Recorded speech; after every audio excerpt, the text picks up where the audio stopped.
There has been remarkable things that have been done in the field of diversification, equality and inclusiveness. Which is why I'm delighted that Jane is here, Jane Hoskinson of IATA's Director of Talent, Learning, Engagement and Diversity. Please do come up, Jane, because you're going to lead us through the presentation of the Diversity and Inclusion Awards, which of course are sponsored by Qatar Airways. I am indeed. Thank you, Richard. So welcome everybody to what is essentially the second edition of the Diversity and Inclusion Awards. We unfortunately had to put them on hold last year for reasons that are obvious to absolutely everybody here. But before we jump into the awards, we have talked a lot about diversity and inclusion, but I've invited Kovale to talk to us about her perspectives. She's going to share her thoughts about diversity, equity, and inclusion. Now, Kristin needs no introduction to many of you here in the room. She is the CEO of SkyTeam, where she joined in 2018. She's got nearly 30 years of industry experience, and I'm sure she's worked with many of you in the room. For us, she's been an absolute driving force in getting all of the SkyTeam members to sign up to the 25 by 2025 initiative. So Kristin, I'd like to invite you to the stage to share your thoughts. Thank you.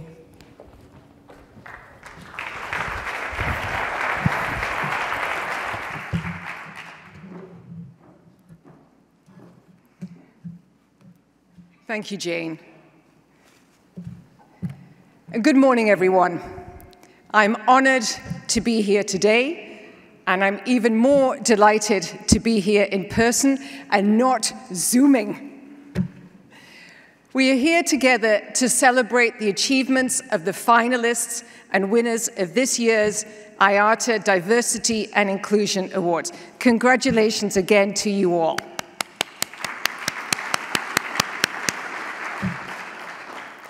The work IATA is doing to close aviation's gender gap is extremely important. And I hope to take the next few minutes to convince you, if you haven't done so already, to join the 75 other airlines that have already signed up and committed to IATA's 25 by 2025 pledge. When I was a young girl, growing up in the north of England, fewer doors were open to my friends and I. Our ambitions were never stretched to look up at the skies and dream of being a pilot or an aviation engineer or the CEO of an airline. The reason I am here today and why I am a passionate advocate for gender diversity is to change this. For almost 30 years, I have been part of this fascinating, exciting, pioneering, and innovative industry of ours. I want this generation of young women graduating in ever greater numbers, embracing STEM subjects, to expand their view of the many different career opportunities in the aviation arena and to join us. For too long, much of aviation's leadership and specialized roles have been male-dominated. Currently, only 3% of airline CEOs are women. Women make up only 5% of pilots, of whom less than 2% are captains. Engineers, less than 10%. Gender diversity is being embraced across other industries because research shows that it is not only the right thing to do, but it makes good business sense.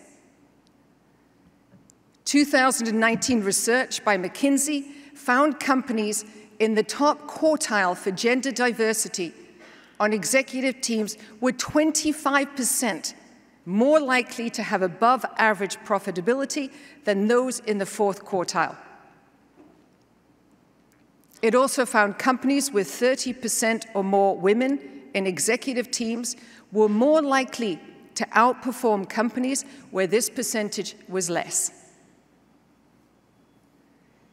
IATA's 25 by 2025 recognizes that without gender diversity at the top and in underrepresented areas, young women looking to aviation will not find role models or see an inclusive environment. And that's why last month, SkyTeam and every one of its 19-member airlines, representing almost a fifth of the industry, unanimously signed up to IATA's 25 by 2025. When I put the idea on the table earlier this year, in the midst of this crisis, the reaction from our CEOs was phenomenal. I want to help be the change and be a leader in gender diversity. I've already made significant changes. I want to do more. That was the voice of Captain Koji, CEO of Saudi Airlines. There is already positive change happening, and many airlines are making great strides in closing the gender gap. Air France is one standout. Led by Anne Rigal as CEO, it has an exemplary board of directors, comprising 9 women out of its 17 members. Similarly, at Kenya Airways, over 30% of CEO Alan Kilavuka's leadership team are women, and over 50% in Kenya's subsidiaries. Korean Airlines, led by Chairman Walter Cho, already has 35% of female employees in management positions. The support, sponsorship, and advocacy of airline CEOs is an essential ingredient in creating a culture of diversity, equity, and inclusion that encourages women in every sector of this industry. I wouldn't be here today were it not for Delta CEO Ed Bastian. He and his leadership team are embedding diversity, equity, and inclusion into the fabric of Delta Airlines, challenging female leaders like myself to lead the change. As well as encouraging women to join the industry, it is essential that we also encourage them to stay. The recent study by the International Aviation Women's Association and Oliver Wyman makes for alarming reading. And I know Robin Hayes shared this earlier this morning, and I'm going to repeat this. 59% of women working in management and leadership have considered leaving aviation altogether. 59%. Why? Implicit bias, a lack of career advancement opportunity, and limited flexibility. The last year and a half has been challenging for our industry, but it has given us the opportunity to pause and reflect. Setting clear diversity goals via IATA's initiative is one way we can build back stronger and make room for all of us. Now, how? From my own experience, the greatest contributors to female leadership success have been, number one, establishing a female network. I was part of such a network, and it was transformational. For the first time, I was not the only one. I had a peer group to share experiences with, to lift me up, to help me succeed, and to encourage me. Secondly, unless we have female representation in executive ranks, we don't see a path. We don't know how it is done, or whether there is a place for us. We need female role models to emulate and be sponsored by. Lastly, having CEOs and executive teams like yourselves who actively and support and encourage female leadership development, who build diversity into the culture through training and development, walk the talk, address unconscious biases, which we all have, male and female, and create a safe and inspiring environment into which we all thrive. Signing up for IATA's 25 by 2025 is a first step, but it needs to be followed up with tangible action, of which leaders in our industry are key. That's why, thanks to the sponsorship of Anne Regal of Air France and James Wang of China Eastern Airlines, SkyTeam is launching a female leadership development program next year. This 12-month syllabus will provide mentoring, training, and executive coaching to high-potential leaders from every SkyTeam member airline, creating that all-important network. Today's awards celebrate some of our industry's most influential women and diversity champions, who are also taking action and affecting change. Every one of us in this room, together again for the first time in a very long time, can honor these women by joining IATA's diversity and inclusion initiatives. Together, we can expand the ambitions of our daughters, our nieces, our granddaughters, to include every role in this vital and wonderful industry that unites the world and brings dreams to life. Thank you, everyone.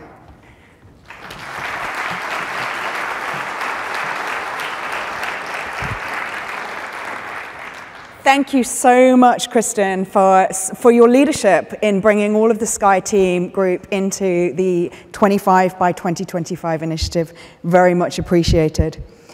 So for those of you that were with us in Seoul back in 2019 when we did the first awards, you may remember Christopher Luxon, the then CEO of Air New Zealand. They won the Diversity and Inclusion Team Award.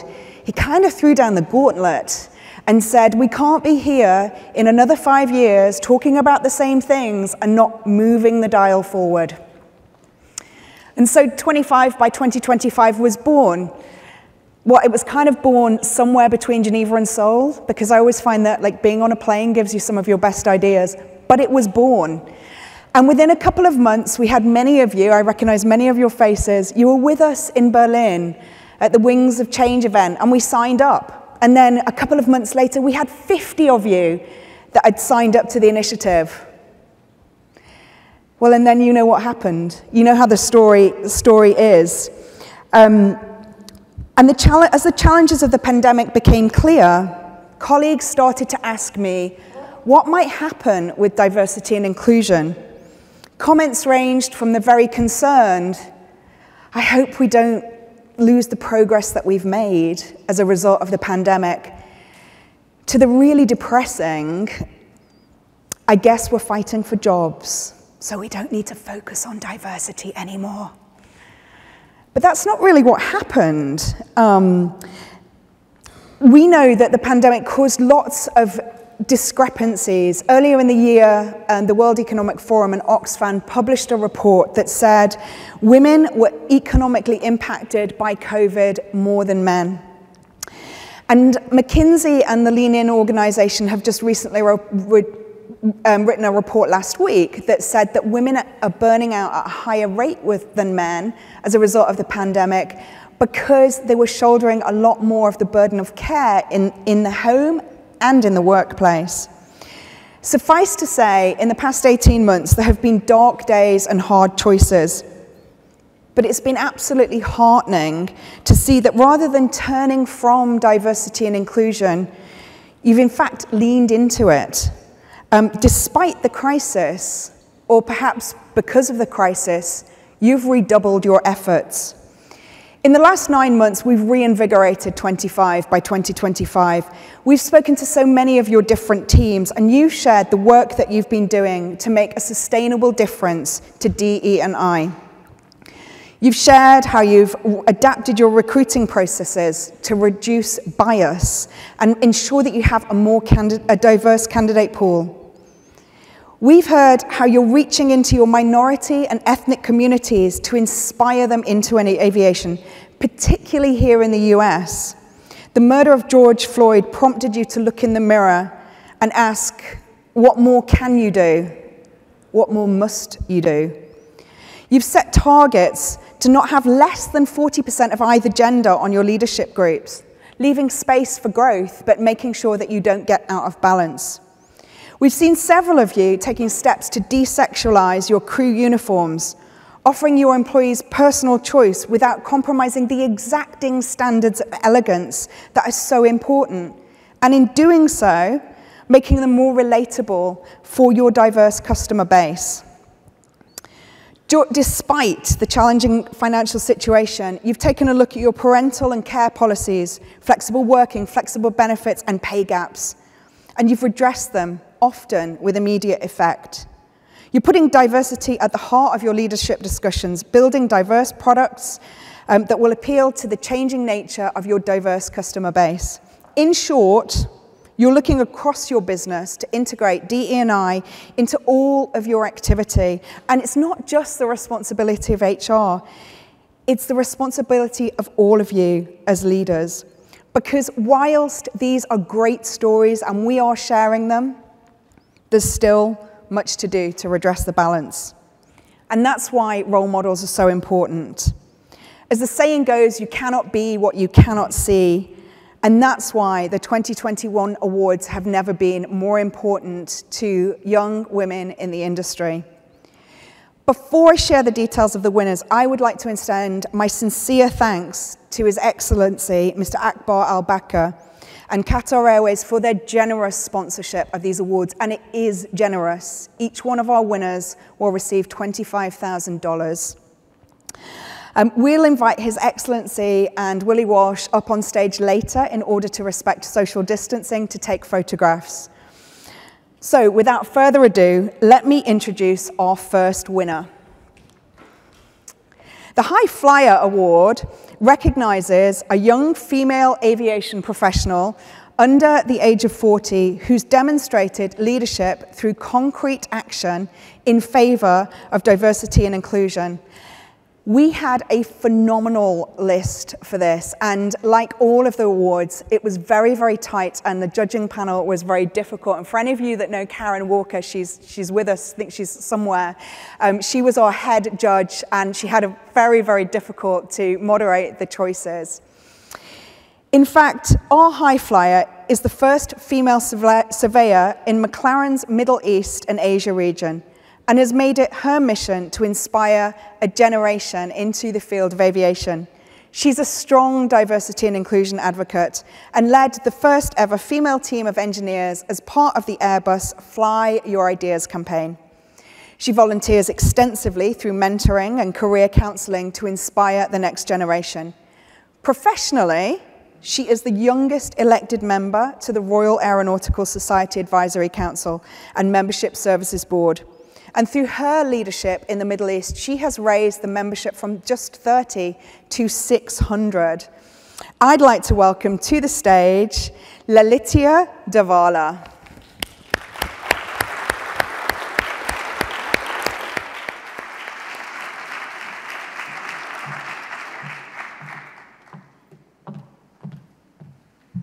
Thank you very much, Jane.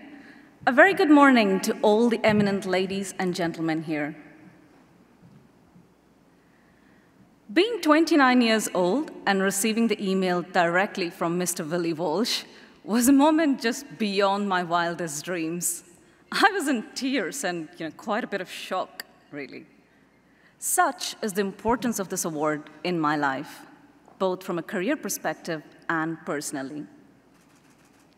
I would like to thank all the judges who kindly considered my nomination and chose me to receive this accolade.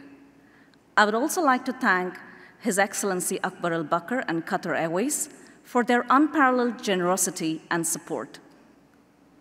This award gives me a platform, a stronger voice than I had before, to spread even wider and farther my passion for enhancing the diversity of our industry's workforce and ensuring that all those who wish to be a part of our amazing industry find the opportunity and belonging they deserve. The words diversity, equity, and inclusion are trending right now. But for all of us employed in aviation, it is an area where we each have a responsibility to get it right. Why? Because people have been, and always will be, an employer's greatest asset. And how do we do this? The answers to this question may be long and complex, but putting it simply would be by caring. By caring about others' needs that may be different than ours. I grew up in the Middle East in the UAE, and I come from a humble background in India, where even today, through culture, tradition, and misplaced expectation, many doors to achievement are still closed, and the opportunities for many like me are lost. As a student, I had the same desires most hopeful young, hardworking people have: to do well, get a job, learn, contribute, and progress. But what set me apart is the mentorship I have been very fortunate to receive. I have got to where I am at this point because of senior people like yourselves extend their arms and pull me up.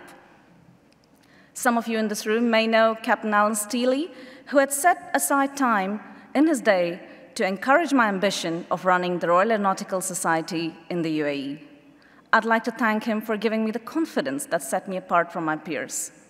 This directly led me to meeting Mr. David Bickerton, my manager, who has helped me every step of the way, including putting me forward for this nomination, and demonstrated to me the power of male allyship, convincing our board to take on the risk of hiring a female engineer, which was unprecedented in our sector.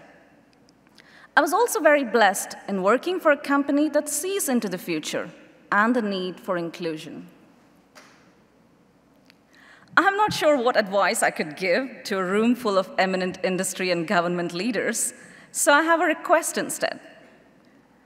I would like to humbly request that when we all go back, each of us who has an influence on the outcomes of people's lives will have at all levels the confidence and desire that was shown to me at the start of my career. I hope that we can look unhindered at a person's ability rather than their culture, color, age, or circumstances. We have access to far more than ever before, and we must use these tools of the new world wisely by showing fairness to all and bringing more deserving people who are stuck on the fringes through no fault of their own closer to our industry. This award says boldly to me, and I hope to you, that IATA is leading in this belief and hope, that together there are no restrictions to success, and in so doing, we provide a lifeblood of new talent and capability for aviation, both now and into the future. Thank you very much once again. Thank you, Lalita.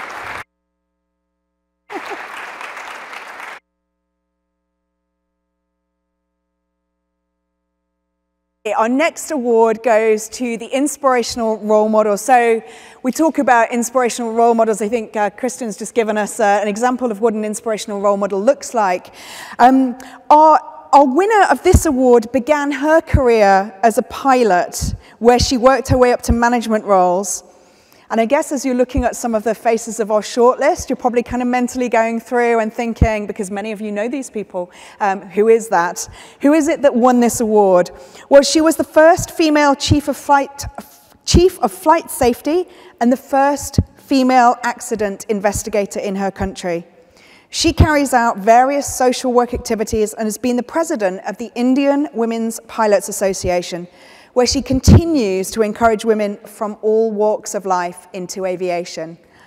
Unfortunately, Dr. Harpreet Singh, who is our winner of this award, was, because of travel restrictions, not able to make it here with us today. But she's prepared a short video to share with you today to express her thanks. I express my deepest gratitude to His Excellency Akbar Al Bakr from Qatar Airways, to the Director General of IATA, Mr. Willie Walsh, and to all my team members, the Air Indians, the people who made it happen. I could get this award only because I was given such a beautiful opportunity by the Almighty. So I have to thank him first. And I have to also thank the Government of India, our Honorable Prime Minister, Shri Narendra Modi ji, our Honorable Minister of Civil Aviation, our Secretary, and my earlier CMD, Mr. Rajiv Bansal ji, for giving me such an opportunity to excel in my work. As a former CEO of Alliance Air, I was given lots of jobs to do which actually involved connecting the people, ensuring in these difficult times of COVID that we could connect the 3-tier, 2-tier cities. We could ensure that vaccines were delivered to them door to door. We could ensure organ transportations. We could ensure connectivity of the people during these difficult times. And as a leader, at times, you have to take such decisions which are not only with the business values, but also which come from your heart, which are good for society at large. We can proudly say that today India has the largest number, rather the largest percentage of women pilots in the entire world. And it's a lot of effort that's gone into this goal by the IWPA. I'm really grateful once again to IATA, to His Excellency from Qatar, and to the Almighty, to the Government of India, to my family, and to my Air Indian family, to the Alliance Air family, and to all the subsidiaries who've helped me get this beautiful award as an inspirational role model. Okay, I know Hopri isn't here, but we do owe her congratulations. So finally, the Diversity and Inclusion Team of the Year. This was such a difficult choice. They are 3 phenomenal companies up there, so ANA, Air Baltic, and Air Canada.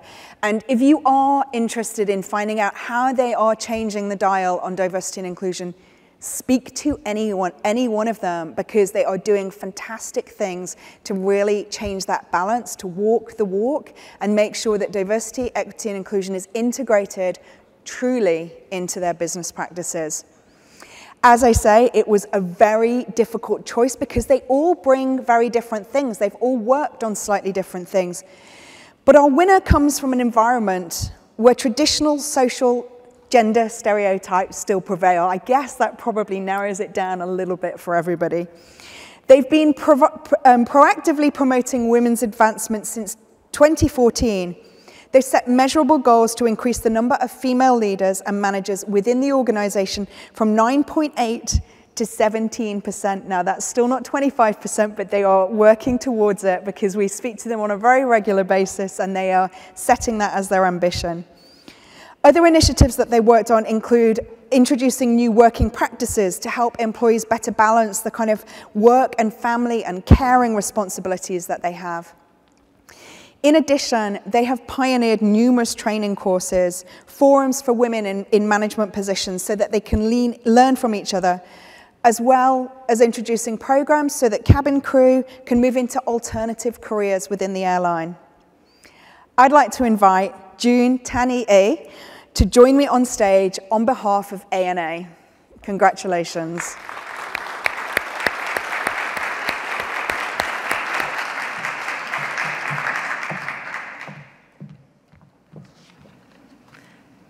Thank you, Jane, and thank you, everyone. Good morning. On behalf of the entire ANA group, it is a great honor to receive the prestigious Diversity and Inclusion Team Award from IATA today. I would like to thank IATA award team, the judges, and last but not least, Qatar Airways and CEO, His Excellency, Mr. Akbal Al-Bakar, for giving us this great opportunity to share ANA's actions. Diversity and inclusion are at the center of our operating philosophy. as we work to build a strong business while creating new opportunities worldwide. We are proud to receive this award, and it serves as a benchmark for success as we continue our journey of diversity and inclusion efforts. This year, Japan was ranked 120th in the Global Gender Gap ranking, a sign that our effort to improve the gender equality are still far from complete. As we work to enhance the historical and societal roadblocks to full gender equality in Japan, awards such as this remind us that we are on the right path and that our efforts are making a tangible differences. Despite the challenges, ANA has long been committed to D&I efforts that are devoted to changing the corporate climate and business culture to recognize the inherent value that accompanies greater employee diversity. We have set ambitious targets to achieve a set number of female employees in senior ANA group leadership positions. To achieve these goals, we established a distinct division to assist female employees as they apply for management track positions that correspond to their skills and expertise. While the entire aviation sector has been impacted by the pandemic, I am proud of the resilience that this industry has shown as we persevered through challenges to continue connecting people. This same spirit of endurance will help the aviation industry become a global leader in D&I. In fact, the importance of D&I has only increased during the COVID-19 pandemic. To overcome the disruptive nature of the pandemic and return to a path of sustainable growth, we need to place our values at the center of recovery efforts. This requires we all recognize that diversity, equity, and inclusion are essential to a successful 21st century workplace. This June, ANA Group set new goals for women in the leadership positions. We aim to have 30% of our senior positions occupied by women as early as possible in the 2020s. Our journey toward this ambitious goal has just begun. But by modeling our practices after IATA's initiatives outlined in 25 by 2025 action, we will continue to strengthen our efforts to create a better workplace, better industry, and better society where diversity is emphasized and all of our employees feel welcome in an inclusive and equitable work environment. Thank you so much. Thank you.